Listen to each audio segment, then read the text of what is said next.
Okay, let's get started. Welcome, everyone. My name is Isaac Zablocki. I'm the director of the Other Israel Film Festival, and thank you so much for joining us for the Q&A of And I Was There. It screened in person last night, and we're very excited to have this Q&A virtually today, and I'll introduce our panel in just a moment. This is our last day of the festival. This is your last chance to see the films. So please check them out before they go away. Our closing night film is tonight at 7 p.m. There'll be a reception at 6 p.m. Please join us. It's the film 200 Meters. Now to And I Was There. I first of all want to thank our partners, OneVoice Movement, on this film for being a part of this and helping out with the panel specifically. I'm excited to introduce here, first of all, I'll start with the producer of the film, Zafrir Kochanovsky. Thank you, Zafrir, for being here with us. My pleasure. From a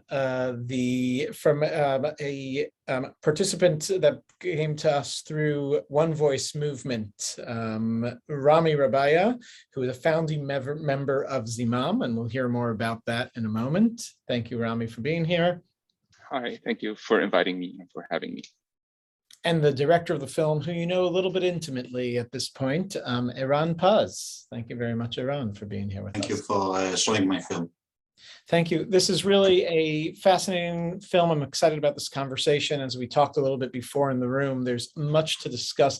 And I first of all just want to say how brave this film is. And we were really proud to present this film at Other Israel. And I think this is part of a movement that we are feeling this, at least this year in the festival and beyond it.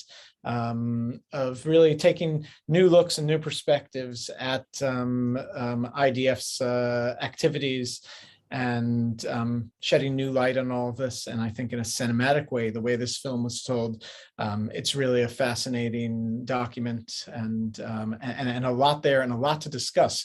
Folks, if you have any questions, please put them in the chat and we will call on you when we have the Q&A part of this conversation.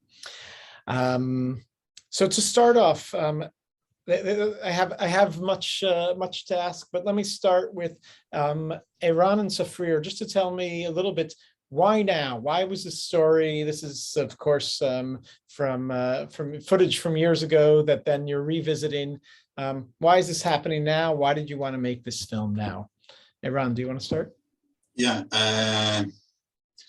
Actually, I came back to old hobby, which is painting. I didn't paint for a long time, and I just started painting portraits. And my teacher asked me to paint portraits from the past. So I opened the box of this cassette, and I took a screen print from the cassette, and I paint my friends from this January from the army, and this opened all the idea. And I think the teacher asked me, don't paint them from the picture, go paint them face to face. So then I decided I want to talk to them, and to bring the camera, it was the other idea. And the movie started like that. I met Zafrir and we start run on this. Zafrir, what was your initial reaction? I think Zafrir. Well, when Eran came for the first time, he brought some of the footage, and after making more than 450 films during my career, I looked at it and I was amazed and devastated and intrigued by the footage. And I thought that this is something which is like, it's so strong that a writer, a scriptwriter would not write monologues and scenes like that in a lifetime. And immediately I said to Eran that this is fascinating and we should make a film. There is no doubt that there is something here that has to be told. we didn't think it will be so difficult. It's not easy. It's not easy to take a director and that he's involved in the footage and say to him, listen, there is no other way to make this film unless you become the protagonist of the film. And it was, you know, it took a lot of convincing, but at the same time, we knew, we felt that we want to do it in the right manner, that it would not control the film, but it will be like through his eyes, like it is in film. You know, it is his film. I want to say about the opening the box. When I first, after 20 years, saw against this footage, I was surprised I didn't open it for like 20 years, and I passed 4 apartments, and each time I took it, put in the car, drive it to the new apartment, find a new place to it, and I never opened it. And I remember it's so different, and when I screen it for myself, I was kind of shocked. I didn't remember it that strong. How so? How so?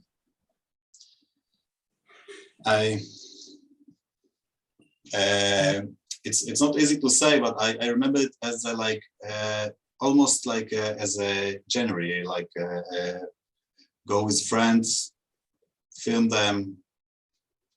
Even I can say even like you're spending time with friends. Same like if you are a teenager and you go with your friends to the beach and you shoot them and enjoying from the together. And when I this time also I felt I experienced something very strong. But I think I was behind this friendly happening to protect myself. And when I opened it 20 years after, I wasn't ready to be protected again, so it's attacked me. You're also, of course, at a different age, a different stage in your life where you could see things from another perspective. I want to bring Rami into this conversation. And Rami, tell us a little bit about your background and about Zimam before we get into the film. We'll talk about the film soon. So I'm Palestinian from a small town called Jenin in the north of the West Bank, Judea and Samaria. I worked for, I've studied and worked for 15 years in the West Bank as consultant in agriculture before moving to New York in 2015 after the war on Gaza on 2014. And so I work today and live in New York City. I established with a bunch of friends Zimam precisely, which was at that time was called OneVoice Palestine, precisely at that time, immediately after what happened in Nablus and the West Bank in 2002. So with a bunch of friends, Americans, Israelis, and Palestinians, we decided that there should be something done to end this cycle of violence and to build a kind of conversation, reconciliation between Israelis and Palestinians and the world, because we thought that we have something better to offer to the world than just like the scene of conflict. Very quickly, we realized after a few years that it's not only the most important thing is not only to and I can develop more a bit later to talk to the Israelis, but we also need to have a kind of sense of self-criticism as well, and to work on ourselves to be able to talk to the Israelis before talking about peace. And this is why we created Zimam in a purpose to create a more first a democratic society work on youth to be able to have a different narrative than the political narrative that exists today within the Palestinian territories between Fatah and Hamas. So we wanted to create a third way, and a way that is built on rationality, that is built on peace, and that is built on democracy, in order to offer to our own people something different. Beautiful. Thank you for being here and being a part of all of this. Eran, I'm going back to you and just to the beginnings of all this, where it really started 20 years ago. Why did you have a camera there? How was a camera allowed? And how is this footage? Is this footage legal? Did the military, once you were making this movie, say to you, you can't use this footage? The camera I got to my 13th birthday. I asked for camera from my parents, and one day I decided to bring the camera to the army. I didn't knew we're gonna enter to this village, and I just bring it in, and then they decided to take us to this war mission, and it just happened. And while I start shooting, I been obsessive of this, and this time cameras, it wasn't allowed, but when you was having footage of everything this time, you couldn't put it on the web or something because it wasn't exist this time, and so you put it in the drawer, and people foresee it have to come to your house to drink a coffee, to talk some, and then you can ask them, do you have time to see it? It doesn't happen. So people act with cameras different, more free. And I thought the commanders don't know about it, but one day one of the big commanders came to one of the house we've been in, and he saw the battery of the camera plugged in, and he asked, is this belong to Iran? So I understand they do know. Maybe they wanted me to film, maybe they thought they're doing something heroes, and they want me to show it, maybe they don't care, maybe they wanted to show to the world, I don't know. But everyone, included the commanders, was very free with the camera. I wanted to add two elements. One element is that in those days, before iPhone, before we are aware of reality shows, people were not aware of being filmed.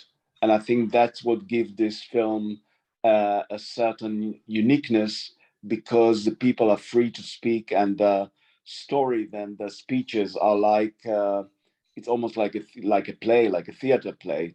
That's one thing. And the other thing, that's something that we talked with Eran, that maybe by having the camera, it was a way for him to hide from himself or to detach himself what was going on. I mean, like now he's painting. Painting, it's also a form. And in the film, he also paints his friends. Through painting, you also, well, it's a way to make people not noticing that you are being filmed. But I think it's a certain protection, because Eran is very, very sensitive person. And I cannot forget when we saw the scene when he comes home and talks to his mother, and she tells how he used to come home and cry. And just after he cried on her shoulder, he was able to have a weekend. That definitely comes across in the film, and I think humanizes a lot of this. Rami, let me ask you your reactions to seeing this film from your perspective. So it's very interesting. A couple of weeks ago, Apple was celebrating the 20th birthday anniversary of the first iPod, which I have actually. So it reminded me to go and check my iPod. And iPod, for those who don't know, is a kind of iPhone, but only stores music. So I tried to open it. It didn't work, of course. So I repaired it. So I changed the battery, the hard disk, and found all my old music in it. And it just brought me to the very old memories I had while listening to those music 20 years ago, exactly like Eran did with his film boxes. So definitely, while going through this movie, it brought me 20 years ago, when I used to live in the West Bank. And actually, my dad built a home in Nablus. And in 2000, during this invasion, September 2000, it was occupied by the Golani Brigade, who invaded our freshly constructed home. And at that time, occupied it for a full year, made it a base for there. And the house was built on an area in Nablus called Rafidia, on top of the mountain, where you can overlook the old city and the Kasbah where Iran was. And I remember, like a year after that, we went into the what was supposed to be our new home, and it was completely destroyed. So the building was there. The soldiers removed all the windows, exploded all the doors, and transformed this amazing house that my dad was looking forward to live in into a military base. Our furniture was completely destroyed with knives. The mattresses, the couches, everything was completely destroyed. And the only thing that I found myself in a military base suddenly, like not in a house. And I remembered very vividly. And the movie brought all these memories that I used to find, like the military foods in cans, the empty boxes of ammunition. And I took them to my own apartment in Ramallah to just like to have a kind of a memory. And my dad was so much heartbroken that he ended up giving literally the house for nothing. So while watching this movie, it brought all these memories.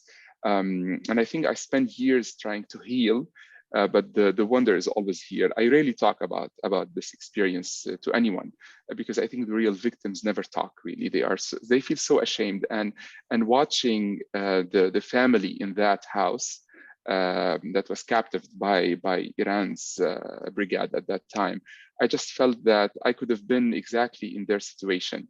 And I was very astonished, like in looking at this movie, and while watching this movie, the moment of pure authenticity and the moment of pure fakeness. And Iran, probably you realize this. So when you go and film this family with your camera, they were looking in an emptiness, but it was a true moments. These were like real moments. You could see the fear, you could see the frustration, you could see also sometimes the joy of your brigade. But at the same time, how fake your meeting was with this family later on. Fake generosity from the Palestinian side, and kind of, excuse me, I don't want to hurt you, but kind of fake apology. Something was fake there. Even when you met with the soldiers, their interaction in front of the camera, when they were aware that the camera was there, it was fake. The only true moment for me that really touched me is like when you were filming those families, when you were filming your own soldiers playing and doing the war somehow, and your mom touched me a lot, because I felt like your mom was completely true, authentic in front of this camera. But the moment of the apology was completely fake on both sides. This generosity and the lunch that they offered you was completely fake. I do understand it's part of the Arab tradition, but it was just like made to make it like they and you were fake as well, Iran, at that moment, because you didn't reveal your identity. So for me, I was kept thinking like a true teshuvah, which is the reconciliation, the true reconciliation in our biblical tradition, needs some mutual self-criticism, some humility, and some apology. And I felt that through that movie, Iran, you were looking for apology, but there's a lot of work that was not done, not only on your side, but also on our sides. And this is why at Zimam and OneVoice, we want to work on those elements that are like more self-criticism and try to look at ourselves as Palestinians. And I think we work also with Israeli partners who are willing to do exactly the same thing.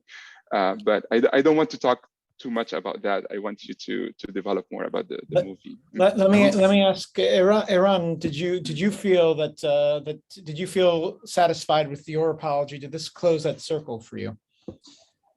I will answer you.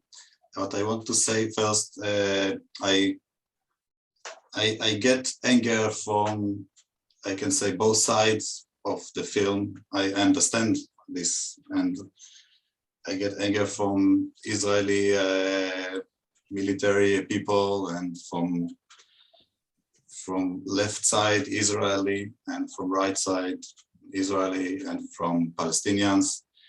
And even I get the people also from, it surprised me, people thanks for the film, also from both sides. And also I got some, the film was in the Corona time, so almost all the audience, I talked with them, it was on chat. I got some messages that I have from soldiers and from people that been to the army, that I told myself, even if they was the only people that watched this film, it's good that this film be done. And it's not like a film that was all over the world and everybody watched it. And the apologize, I didn't feel after the apologize like I did my job and I can rest. I did feel better when I got I got the chat from people. Some of them was very angry chat also. I want to tell you also, I still in contact with Hassan brother. Hassan brother is talking really good Hebrew and English, so it's naturally easier to me be in contact with him. It's by chance. I don't know. It just happened. It's good. It's a documentary film. We didn't expect what's gonna happen, but it's very special family, and they want like me. Like I want contact with them, they want contact with me, and we still contact. Is every holiday he send me a message, and I try to remember his holidays, and it's exciting me very much every time. I know it's sorry. I can only add one thing that. And then I have to leave the Q&A because I have another appointment. But what I can say that Eran is always urging me to make the promise, that to fulfill the promise that Eran promised him to come to Tel Aviv and to take him for a journey and then to show the film. And because of the COVID, it didn't happen. But this is something that it's not fake; it's real. And each time Eran speaks to me, say when is the right time to do it. And I think you can tell from Eran's response. One thing I can tell about him, that he's very, very sincere person, and he's very honest, and it was not easy for him. The whole journey wasn't easy for him, and meeting the family wasn't easy. And the fact that he's still in touch with them, it's not like, okay, there is a film, they are there, we are here. So there is something which is true and emotional and caring from both sides, I think. Okay, so I thank you very much. And I think Eran can do, he's the man of this film. Thank you very much. Bye-bye. Eran, did you want to add any more before I bring on a question from the audience? I want to say I understand the fakeness you're feeling. It's a big wall to cross, and it's not easy to cross it. And also when I came there, when I came to his town, to his hometown, to his house, I didn't know who I'm gonna meet. It could be even dangerous. I don't say they are dangerous people, but his anger could make him act differently. And that's it. Sorry, yeah. Rami, you wanted to add? Yeah, I just want to clarify something. I'm not saying, Eran, you were fake. I think the camera makes people act in a very strange way. Once they feel that they are observed or they are recorded, they just try to have a story. Now they are telling a story somehow. And this is where the true interaction is missing. But it's I do realize it's not your fault. You were authentic in your démarche and in what you were trying to achieve. But this is very true that this kind of double language, and we fight it so much in OneVoice and in Zimam. We want people to speak the true language of what the true people need. On the ground, we need peace, we need prosperity, and we need to be able to develop our future in both in the Israeli society as well in the Palestinian society. So we are fighting this fakeness all the time. We don't want to be the representation of ourselves. We want to be who we are truly, if that makes sense. I also think that the moment that you describe with that the camera show the family in the room, it's the most strong moment, and maybe it's the only moment without any fakeness, like you call it. And about apologize, I want to say another thing. And apologize, even it's not like all the way apologize. It wasn't with hug. It wasn't like we are like meeting every day. It was very important to me because the movie take it was important for the movie because the movie take the conflict and say, let's check it as a person to person, not as a country, not as a Jewish, not as a Israelis to Palestinians. And as a person, we did something very bad to these people, and I want to apologize. And I think it's a start. It's not like all the way, but to say I'm sorry, it's the start. Thank you. Rami, before I take a question from the audience, and folks, if anyone else has questions, please put them in the chat.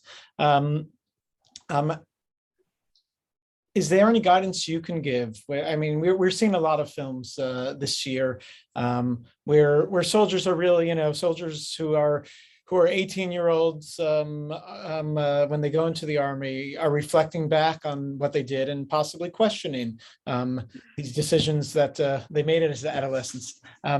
Is there, what would you recommend a soldier in, say, Iran's position to do for this with his family in this interaction? I think the key thing, in my opinion, is the humility. And again, I will go back to the sense of a teshuva, and this is the reconciliation in Hebrew in any relationship. And the truest sense of a teshuva is first self-criticism. And I think Iran does it very well when he says, oh, we did something bad. But in self-criticism, there is also, and this is where humility comes, is there really a deep acknowledgement of the impact of soldiers' behavior on the people? And I do see what in French they call raison d'etat, which means the reason behind the state taking decision to invade a city like Nablus. I see why they are doing it. I mean, they consider that there's a bunch of terrorists that we need to take out. But on the personal behavior of the soldier in front of that personal victim, because you didn't invade a house of a terrorist. You invaded a house of an innocent family who didn't ask for anything, but it happened that it was there. So in the personal interaction between you and a soldier, between you and this family, as a soldier, acknowledging the impact on that family, the trauma that you've created on that family is a way to go through. it's important for your own personal healing and for the healing of the family on the other side. And this is really like you sit there and say, okay, what I did, like pointing this gun on these poor kids, what impact this would have happened. And this is not to put in parallel whatever other victims are doing, because your act against this family has nothing to do necessarily as a response of whatever suicide bombers in Tel Aviv. The suicide bombers family also should do their homework and in acknowledging what they did to whoever was staying in that cafe in Tel Aviv. But this is on both sides. This should go both ways. And for me, the apology is just like the end, the form where we both understand. Because if I feel like a soldier is really acknowledging deeply the impact of his action as a person, but also as a Golani unit or as an what you call IDF. This acknowledgement in humility is what is needed in this area, and this will lead to a true reconciliation that brings healing to yourself as a soldier, but also to the victim themselves. And I would love to converse with you. And so I'm going back in December, and I would love to meet with you in Tel Aviv or in Ramallah. You are more than welcome in Ramallah. And believe me, not fake generosity, a true generosity where I make you meet with real victim. I want to say I don't think our mission, I don't think they was honest with us when they told us what our mission. I want the really reason they sent us to there, it's keep the war going on. They want us to bother people, they want us to make anger, and not even then I didn't understand what I'm doing, but I wasn't care this time. I was kid. But I never find the real reason. Nobody explained it that make me believe the reason was a real reason that they was need us in there. And almost all the missions, the people that got hurt, hard and soft, it's citizens and simple soldiers. They never hurt the big people of both sides. I'd love to make our community watching here a part of this conversation. We have a question from Sharon. Sharon, you're on. Yes, hi. Thank you for the film and for this discussion. I was going to ask about that last line of the film, I forgive you, and thank you for already bringing it up and discussing it. Eran, I wonder if you could comment a little further on how you internally felt about that moment, because I imagine it's fairly complex. And also, I'm curious why you chose to end the film with that moment. I decided to end the film from few reasons. First, it was the end of the real January I did, and it's the first step outside of the film I want people to do. It's with this idea of asking forgiveness. That's from there. I want them to keep going with the thinking, the Israeli people that watch it, and I felt I was expecting to something else. I was very surprised that the forgiveness was that came so easily. Just say, I'm sorry, and say, I forgive you. And it's been, I edited it, but not so much. I edited the translation outside because on the phone was 3 people, me, him, and somebody that translated him to Arabic and for me. But it was very short conversation. You just say, yeah, I forgive you. And I ask again and again just to see he understand. I ask the girl that help us to translate it. I ask her, just make sure he understand it's me. Make sure he understand what I'm asking for. And she talked with him little, and then she came to me back and say, yeah, he forgive you. And I was surprised, and I thought it's not good for the drama of the movie. Firstly, when it's happened, I thought like something more dramatic will happen.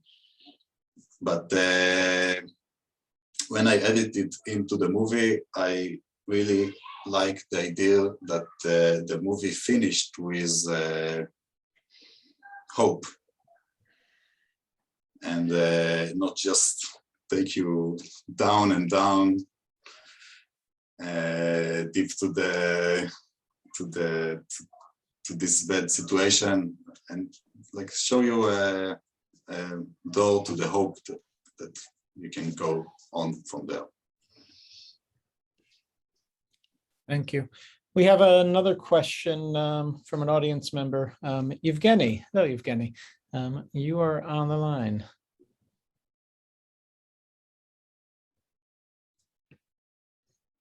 Evgeny, you with us? There you are. Yeah. Sorry Nice for the background. Yeah, the reruns of Santa. I see Jason Alexander on the background.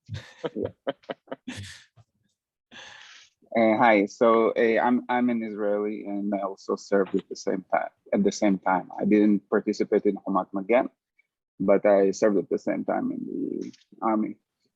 I enjoyed very much the footage.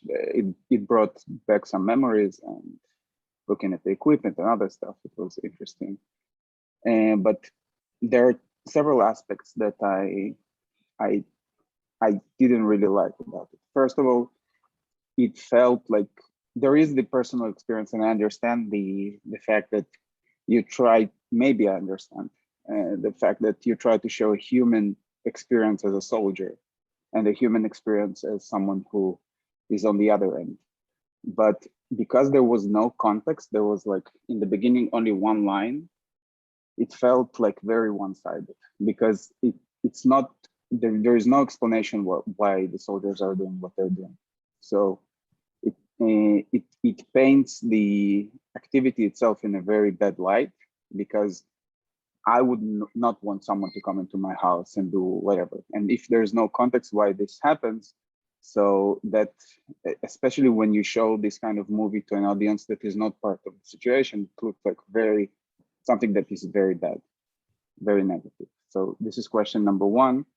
And question number two, I didn't fully understand the premise of, like, it was a military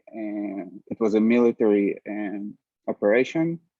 And when you have this conversation with the person that was in the house, I mean, years later, they state that Israelis were their enemies and are their enemies. This is part of the movie, as I remember.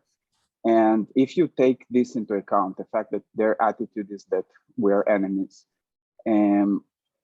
I don't understand the reason to ask for forgiveness unless you feel that your actions inside the house were negative. So, for example, if you went and break stuff on purpose, or you on purpose did some, but if this is related to a military activity, why you on a personal level need to ask for forgiveness? Because the army didn't do something, like, it's not a war crime. You didn't go and shoot people. You did something that is in normal times not acceptable, right? Like we wouldn't want people to come into a house, but during military operation, that seems completely legitimate. It actually can, if you do it working from houses and not in streets, and you're not in a real danger, you actually can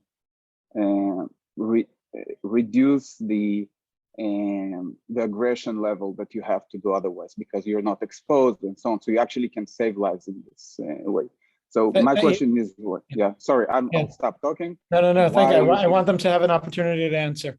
Thank you, Evgeny. First, the reason I'm asked forgiveness, it's simple. I did something, I hurt this person. That's the simple answer.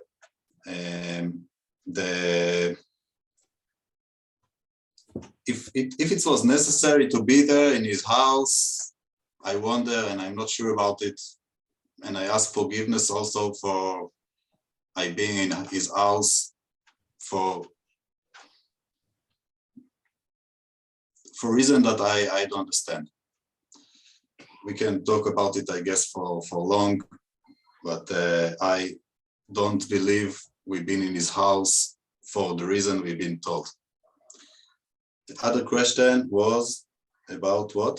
Remind me. And I want to say, we are his enemies because we been in his house, if everybody that was experienced this situation was say we are his enemies.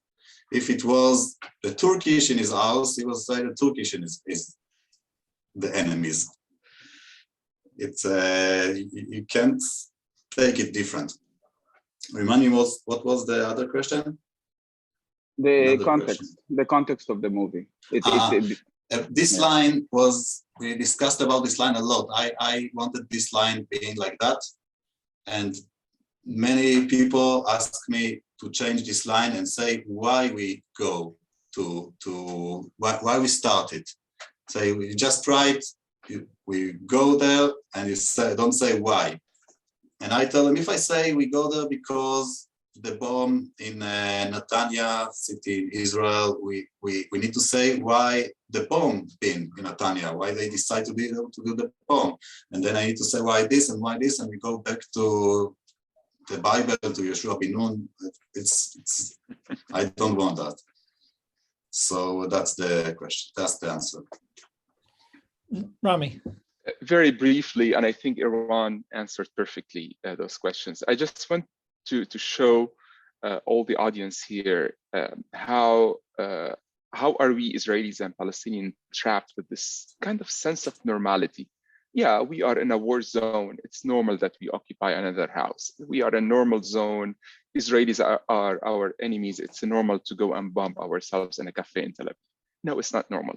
It's not normal that the young Iran didn't go at the age of 18 to university, and he had to serve in Nablus, taking other people in hostages. It's not normal that a young guy need to go and join Hamas and bomb himself in Tel Aviv. This is not normal.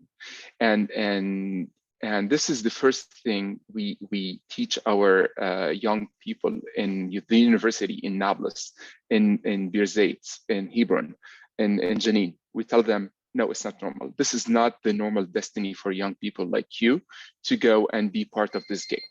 The second thing we teach them, as huge of any, we don't want people, whenever you find yourself complaining or trying to analyze the conflict and say why, because of this, you are on the stand. You are sitting on the stand watching the game played by someone else. Someone like Iran or myself, we are here playing the game, and our game is not to do war. Our game is to build something different for the future generation, and we are empowering ourselves in this game. We want to be in action. We don't want to watch whatever is going on the ground and say, yeah, it's normal, it's war. These things happen and normal. This is no war crimes. It's not about that. We are not here to analyze the situation. We are here to do a proper work on the ground. And I would invite you to go and enjoy our partners, join our partners in Israel, Darkino, who are doing an amazing job, and watch Democratic TV and see what they are doing, so you can take part of the conflict resolution instead of thinking, yeah, it's war and it's normal to have these kinds of behaviors. We need, just like at the beginning of the movie, to put context, to explain to people why we are doing what we are doing. What we are doing on both sides is not normal. This is not the normal situation, and it's taking our people to a tragic situation and end. And we need to change that. That's what I would say. Thank you, Rami. I also want to add that, of course, the context to all of this, and we saw this a lot this week in our films, the context is much, much bigger, and there are bigger machines that are operating here from above, and I do think that the soldiers on the ground are often the puppets in this, and it's not necessarily as simple as all of this. But of course, even the soldiers, the foot soldiers, have responsibilities in all of these actions, and I think the who started is never going to be answered. Absolutely. And it's more important to think about what actions we are taking and how we can make this better from here on.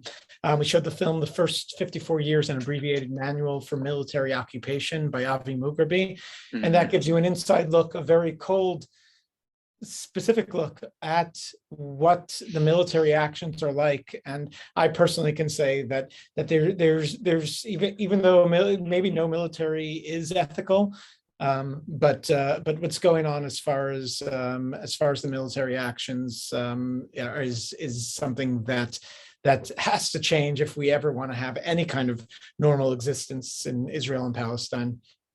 I'll also note the film Skies Above Hebron and Mission Hebron, which were all films that kind of looked at the military actions that are at our festival, and they're available just till tonight, till the end of the night. And I highly recommend seeing these while you can. They're important films and important documents, as is this one. So please tell your friends to check this out and to check out all of our conversations.